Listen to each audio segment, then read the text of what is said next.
Training is an expensive and time-consuming process. In addition to actually providing the training, somebody's got to run the matrices for the staff, somebody's got to check on when cards are due to be replaced or upgraded. It can be an absolute logistical nightmare. But we continually tell ourselves that it's an investment worth making, even though a lot of the guys that we train through the demolition process ultimately will go down the road to another demolition company for the sake of another 20p per hour.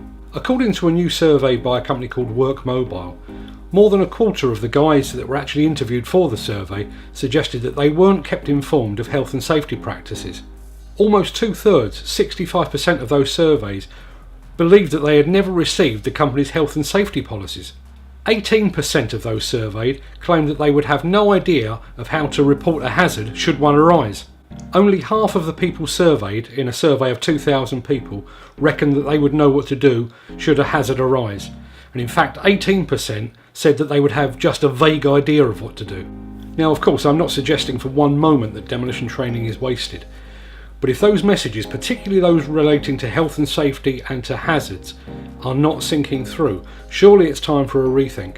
Surely we have reached a point now where we need to look again at just how we deliver these messages, particularly when we're dealing with a workforce where literacy continues to be a problem, where we have a lot of overseas workers for whom English language is not the first language. We need to work on this. We need to take a step back and take a long, hard look at how we're delivering training. Thanks to incidents like those at Didcot, this is an industry under scrutiny. And if we have another accident, another incident on the scale of Didcot, the first thing that the authorities will be looking at will be our training regime and our training policies. Before that happens, before we lose another life, before we have another major accident, this industry needs to take a long, hard look at the way it delivers its training. And if changes are required, make those changes and make them quickly.